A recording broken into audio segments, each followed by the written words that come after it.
Cool. Thank you very much, Peter. My pleasure to talk about the paper that my colleague Karsten and Murat, we are working on trying to estimate the effect of the distributional effect of the monetary policy in New Zealand. And the usual research disclaimer applies. The views and results expressed in this presentation are the views of the authors and not the views of the wider Reserve Bank of New Zealand.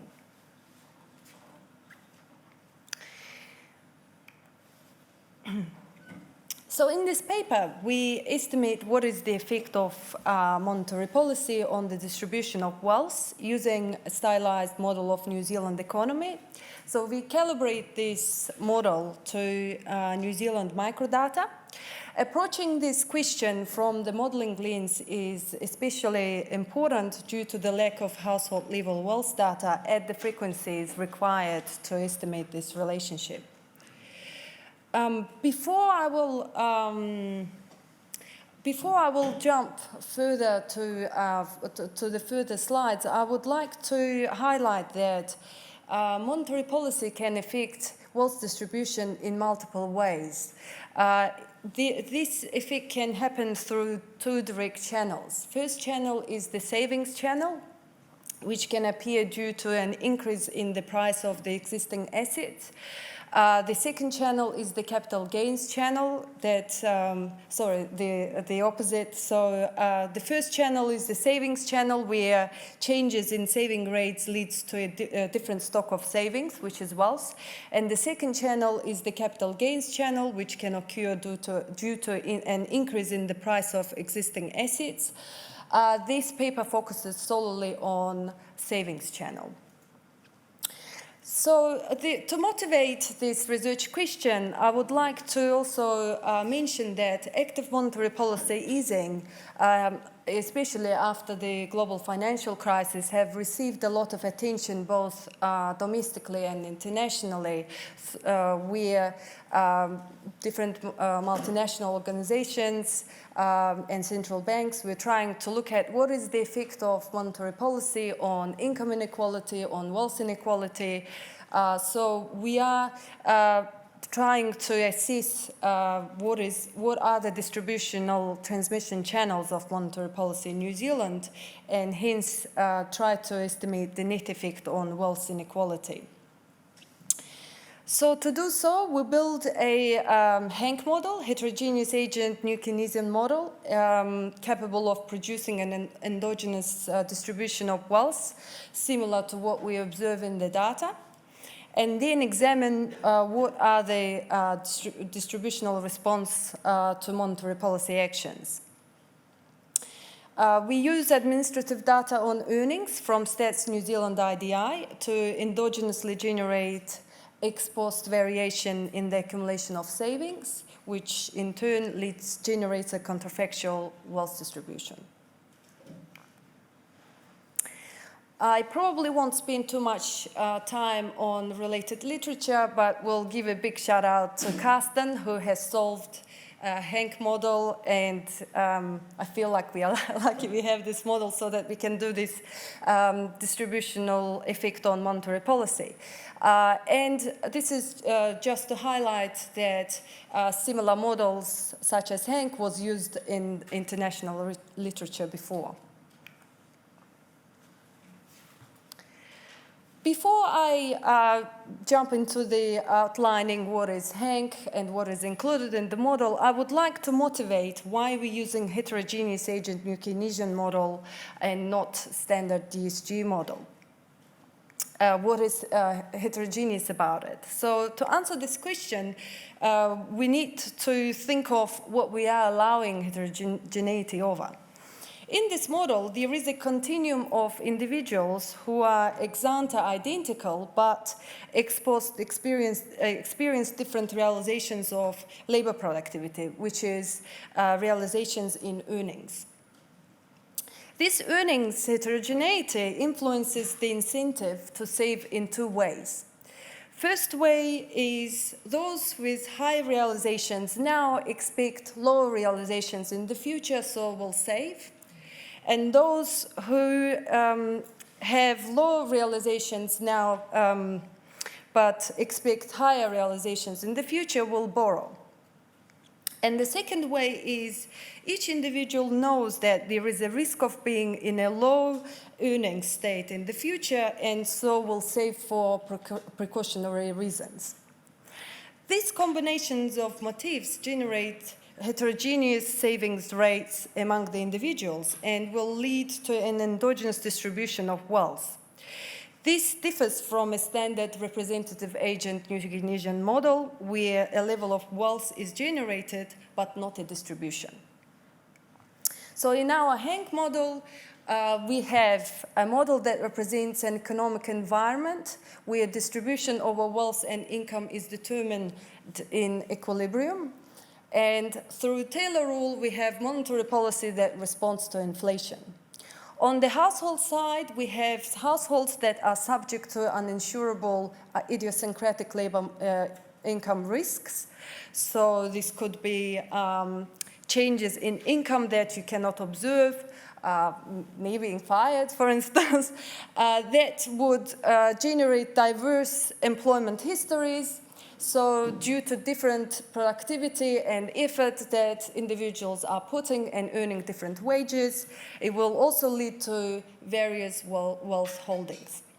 On the firm side, we have monopolistically competitive firms, and to capture the effect of monetary policy in price setting of level of consumption, we include nominal rigidities of the Rothenberg form with quadratic adjustment cost, which implies, this adjustment cost implies that firms would be willing to increase the prices in shock times, but they can't, so they do them bit by bit. So this quadratic adjustment cost applies there. For the data, we use the employer monthly scheduled EMS admin data from the IDI Stats New Zealand. And we use individual level annual gross earnings, and we include only wages and salary earners only. So if there are individuals who receive retirement payments or self-employed or beneficiaries, they are excluded from the sample. And we also convert our nominal earnings into real earnings by CPI adjustment. This is just to demonstrate the methodology we're following given in et al. Approach to calibrate our model. So we calculate annual recent earnings from the IDI. Let's say 2020 we have excluded, but recent earning in between 2019 and 2018. The log difference of the earnings and the 5-year horizon from 2014 to 2019. And then we calculate 4 moments of this distribution, mean being first moment, standard deviation the second, and etc. And then we use a method of simulated moments to calibrate the model. So this figure refers to the labor productivity associated with different ex-post labor productivity distributions and their frequency in the population. So we demonstrate New Zealand and US for comparison purposes. We can see that US has a nice linear progression with a gradual increase in productivity, upwards sloping line. In New Zealand case, the productivity associated with the states in New Zealand is relatively flatter. So this can be viewed as 3 levels of productivity in New Zealand case, like 3 kings.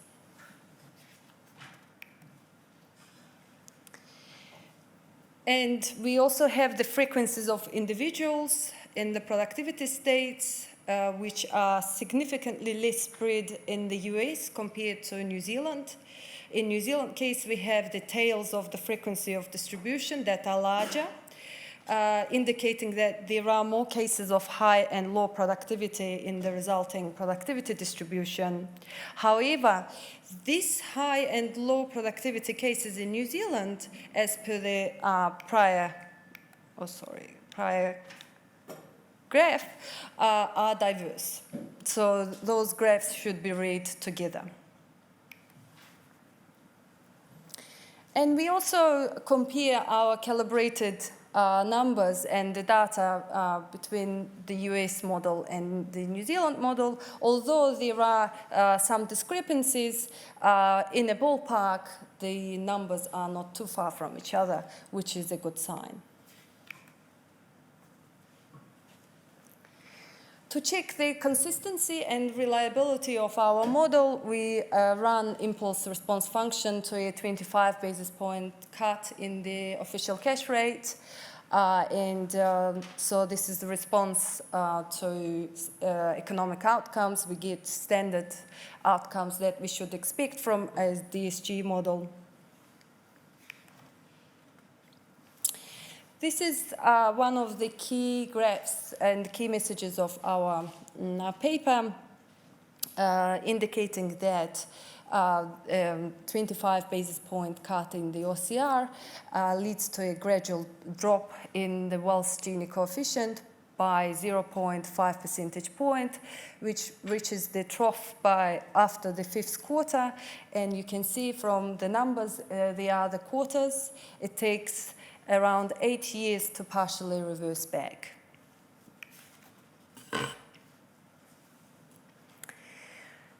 We also illustrate the reduction in wealth inequality through the Lorenz curve. Just a quick refresher, the 45-degree line indicates perfect equality in the society, and the curve indicates how far away you are from the equality. So the closer you are to the 45 degrees, the more equal is the society.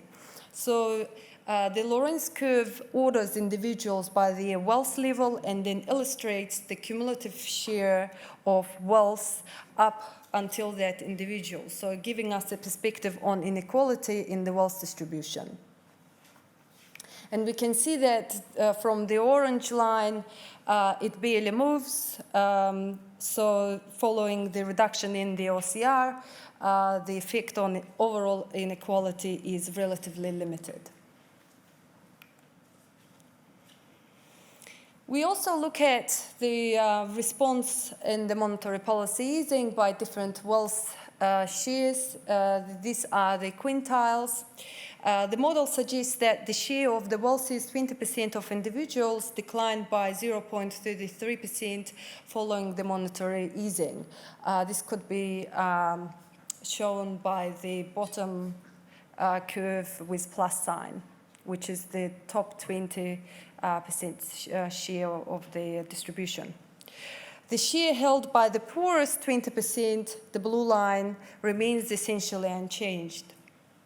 For the other cohorts, the share increases by 0.07 to 0.15%, with the wealthier ones gaining a larger share than less wealthier ones. And we can see that following the 4th quarter, this change in wealth share stabilizes, which is consistent with the wealth Gini graph we have shown earlier. In order to better understand the transmission of monetary policy shock to inequality, we also decompose wealth effects into different components of savings rates. And we see that reduction in inequality is primarily due to a reduction in interest payments received in the top quintiles, which is the blue area. This fall in income is accompanied by a reduction in firms' profit and increase in consumption by all households, leading to negative savings in the top 3 quintiles. And overall, the indirect effects through labor market is relatively moderate, indicating that interest rate effect dominates. So our paper has some policy implications. indicating that monetary easing lowers wealth inequality by redistributing wealth concentration from top end towards the middle, which makes the policy appear more progressive.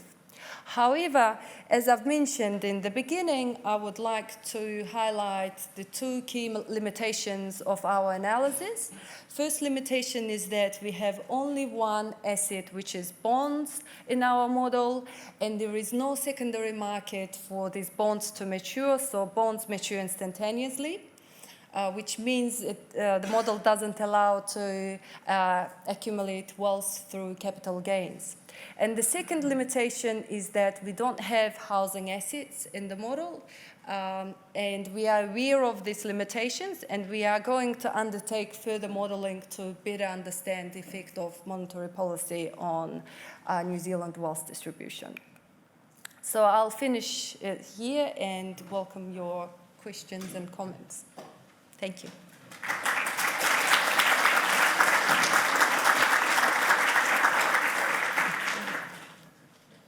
Cool. So what does the paper do? This is the first paper that's put down one of these Hank models for New Zealand. So that's a fairly important step to being able to assess what is the impact on monetary policy and how does that work. A Hank model is essentially just a standard macroeconomic model, but there are lots of people, and of course, lots of people is a fairly minimal requirement to be able to say anything about inequality, right? We need different people. So first, I just want to congratulate the authors on putting that down and solving it, which is quite a challenge and an important first step. So what are the distributional impacts of monetary policy? We saw some predictions about the wealth inequality. I'm going to show you a little bit about income inequality. What is going to happen, for instance, if we cut the interest rate? So there's some expansionary monetary policy. We think this is going to boost the economy. What will happen to income inequality as a result? One thing might be there's going to be some more jobs. Who's likely to be getting those jobs? People who didn't have jobs before, and by definition, they're essentially lower income households. So we might think, well, low-income households are going to get jobs, so easing monetary policy will reduce income inequality. On the other hand, we might think easing monetary policy is going to boost corporate profits. That might mean more dividends. They're going to go to the shareholders. Who are the shareholders? They tend to be higher income individuals. So maybe easing the monetary policy is going to increase income inequality. And so what we might do is draw on the horizontal axis where people's income was originally. On the left, we'll have the lowest income households across to the right with the highest income households. And we can graph vertically the change in their income that results from a change of cutting the interest rate. So I mentioned before, we think maybe the low-income households are going to have more jobs, and the high-income households, where they're going to benefit from higher house prices. Now, we can't just take a change in monetary policy because it could be, for instance, there's a recession, the Reserve Bank of New Zealand notices there's a recession and they cut interest rates in response. What happens to inequality next might be the recession, or it might be the cut in interest rates. So we call this an endogeneity problem, and we need to find some way around this to get a cut in interest rates that's not just reflecting what's happening in the economy. This is standard sort of problem in all of monetary and fiscal issues. So one option would be, let's take a country with a fixed exchange rate and an open capital flow, because the impossible trilemma tells us that if you have a fixed exchange rate and open capital flows, you cannot have independent monetary policy. Your monetary policy just has to be whatever the country that you've pegged the interest rate to. Denmark is a nice example of this. Denmark pegs the krona to the euro, so the interest rate in Denmark is just whatever the interest rate in the Eurozone is.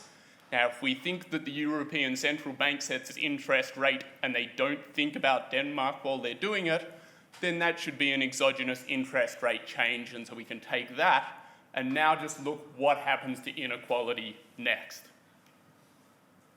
This is what happens to inequality next. And this is income inequality, just to mention that again, not wealth inequality, which was what was in the previous paper. What we see, everybody's incomes go up, right? There's an increase all across it, but you can see in the Danish one, the increase at the bottom is smaller than the increase at the top. So what's going on there? They're getting that more jobs for low-income people's channel is there at the bottom, but it's not as big as the capital gains, especially, and also corporate income that's driving that response at the top. They also have some numbers on wealth inequality, but what I'm showing you here is the income inequality. The two different colours are 1 year after the change and 2 years after the change. This comes from administrative data, so they have tax data on every person's earnings every single year from I think if the bottom of the slide was not trimmed off, it would tell you, but it's something like 20 years from 1990-ish to 2014 or 2017 or something. Sweden, someone's done similar for that. Both of these two results are actually new this year. They're kind of up, and if you'd asked me to do this presentation last year, I'd have had no idea what to say. Now we've got two nice examples of what to say. The Swedish one, to be clear, do not peg the Swedish krona to the euro, so there has to be a different way to figure out where there are these monetary policy shocks that are exogenous coming from. I don't want to get into that, but it's a standard thing for monetary. So this is what happens in Sweden. We have that same thing with the top incomes. They boosted massively from capital gains, corporate income. They tend to be the people who own businesses, right? So they get a lot of business income. And interestingly, they're also the people with the most debt. So they're the ones who benefit most from the lower interest rates on debt. That actually surprised me. I was not aware of that, but there you go. They also, though, unlike the Danish, get a big boost at the bottom through that extra jobs earnings channel, right? So we've got two different countries. Both of them look the same at the top. They look quite different at the bottom.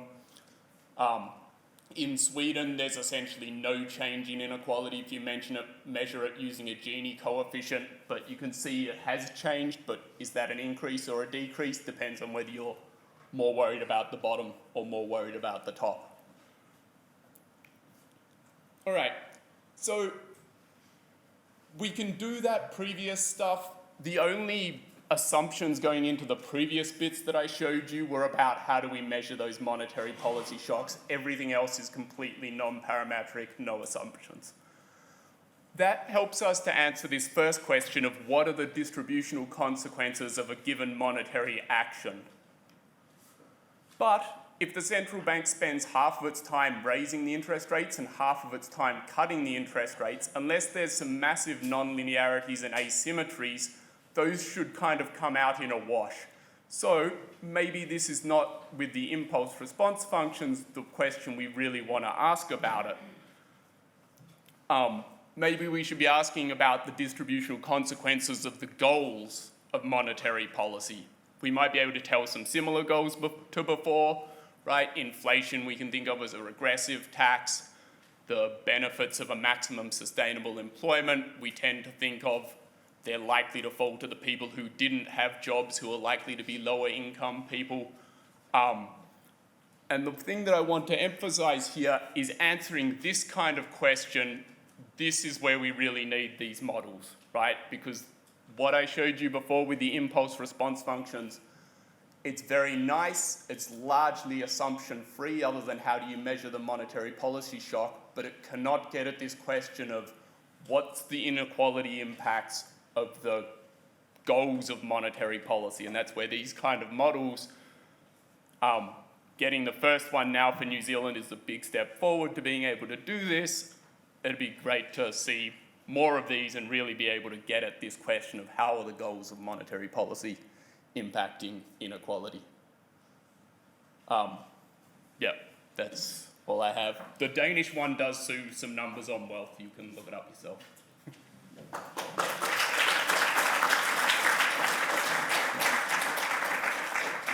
Great. Thank you, Robert. Thank you, Gulnara. I think we have a few moments for questions. So if you could, maybe you could pop back up and we could just open the open the floor up for any questions from anyone.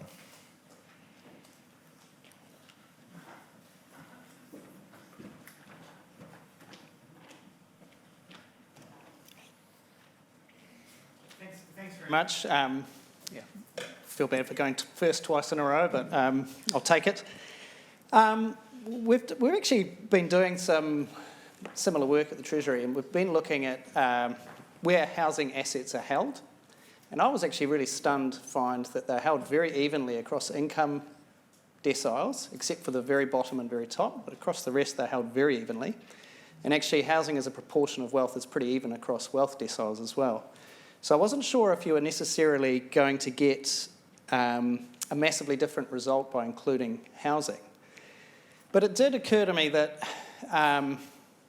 you can still get a perceived unfair random redistribution of wealth due to a decline in interest rates, even if it doesn't affect the Lorenz curve. So for example, with the capital gains, old people own houses and young people don't. A reduction in interest rates is a redistribution of wealth from young people to old people. I wonder if, my question is, are there other dimensions of redistribution you could be looking at other than among wealth deciles, and would that be a fruitful avenue for research? Cool. Thanks for your question. The reason we highlighted housing assets in the limitation is due to the fact that around 80% of the equities of New Zealanders are held in housing assets. So just to capture this from the bigger picture, we still have to model it to say the more realistic to New Zealand case results. In regards to the distributional work, we are also thinking of undertaking more micro-simulation, like microdata work, or to better understand what is the effect of lower interest rates on different asset classes. So this will be complementary to the modeling that we are doing here. So we're definitely thinking along those lines, yeah.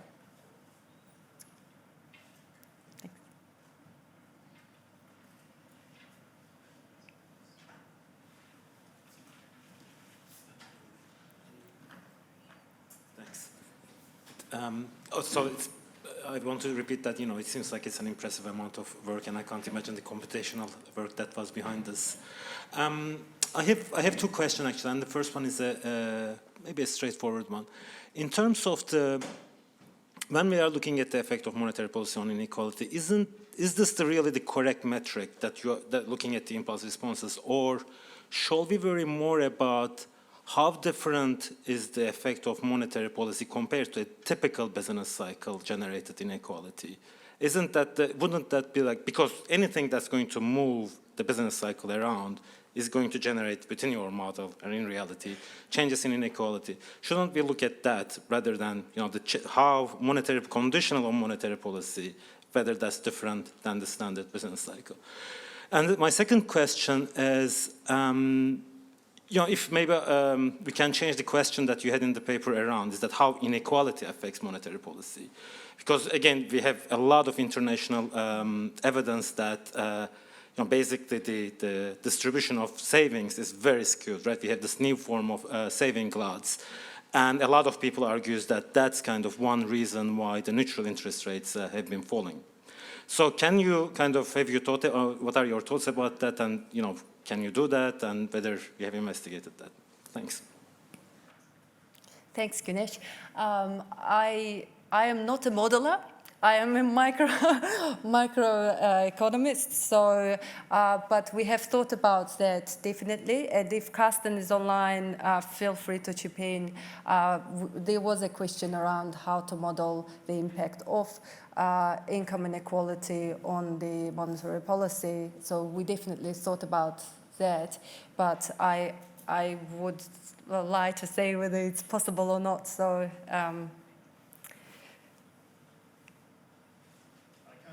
We have Murat, another modeler. Starting from your second question,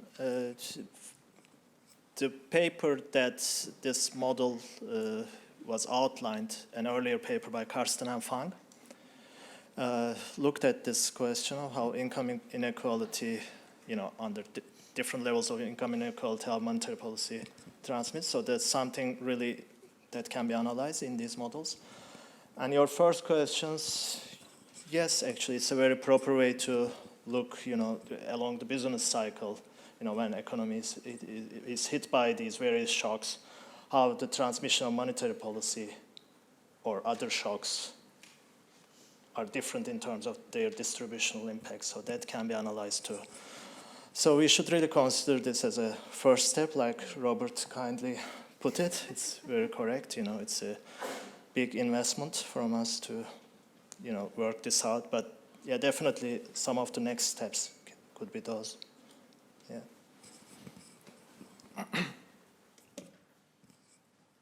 Any last questions? No. Well, we're actually running ahead of time, which, to be honest, I think is a good thing because it gives us more opportunity to network and catch up with people. So what I'd suggest we do is we can probably break now, but before we do, I'd just like to ask you all to thank the presenters and discussants.